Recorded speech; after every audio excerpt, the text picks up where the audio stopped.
নমস্কার, এডু চর্চায় সকলকে স্বাগত। এসএসকে এমএসকের শিক্ষক বা একাডেমিক সুপারভাইজারদের বেতন হতে এমনিতেই দেরি হয়, তারপরে রাজ্য থেকে টাকা এসে জেলায় পড়ে থাকে বেশ কয়েকদিন। আবার যে কোনো কারণেই হোক,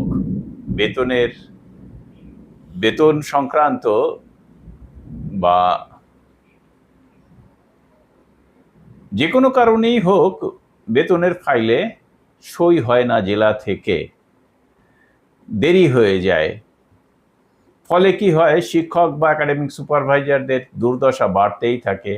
আর সেই কারণেই বিভিন্ন জেলা কিন্তু নেতৃত্বগণ উদ্যোগ গ্রহণ করেন যাতে তাড়াতাড়ি করে হয়। তো মুর্শিদাবাদে কিন্তু আজ শেষ পর্যন্ত বেতনের ফাইলে সই হয়েছে এবং ব্যাংকে পৌঁছে গেছে। মুর্শিদাবাদের অন্যতম নেতৃত্ব মোহাম্মদ নাজিবুর রহমান, তিনি কিন্তু জেলা পরিষদে গিয়েছিলেন অন্যান্য শিক্ষকদের সঙ্গে। তিনি একটি বার্তা দিয়েছেন এই বিষয়টি নিয়ে, সেটি আপনাদের সামনে তুলে ধরছি।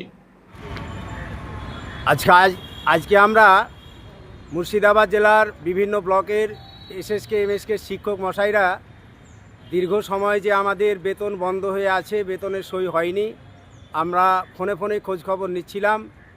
এই বিষয়টাকে কেন্দ্র করে আমরা আজকে জেলা পরিষদে এসেছিলাম। খড়গ্রাম থেকে ছিল আমাদের পার্থ প্রামাণিক, অপূর্ব মণ্ডল, আমাদের জলঙ্গি থেকে হাজ্জাজুল সাহেব, বাবলুজ্জামান সাহেব এবং বাবলু হোসেন সাহেব, আর এদিকে আমাদের ডোমকুল থেকে এবাদুল ভাই, লালগোলা থেকে আমি নাজিবুর রহমান এবং আমাদের হাই চৌধুরী। আজকে কিছুক্ষণ আগে আমরা আসার পরে ফাইলে সইটা হলো। ইডিএম স্যার অনেকক্ষণ দেরিতে আসলেন। আমরা প্রথমে আজকে জেলা পরিষদে গেছিলাম, ওখানে যাননি। জেলা পরিষদ বলল যে আপনারা কালেক্টরেতে চলে যান, স্যার ওখানেই থাকবেন, উনি আজকে এখানে আসবেন কিনা সেটা বলতে পারবো না। যাই হোক, ভূদেবদা ফাইলটা নিয়ে এসে আমাদের সইটা আজকে এখানে হলো। আমরা ছিলাম, সইটা হলেও কিন্তু আমরা কয়েকজন ভাবলাম যে না, আমরা আমাদের বাকি যে সমস্ত সমস্যা আছে, প্রতি মাসে বেতনে এরকম সমস্যা হয়, সেই সমস্যাটা কাটানোর জন্য আমরা স্যারের সঙ্গে কথা বলে যাব।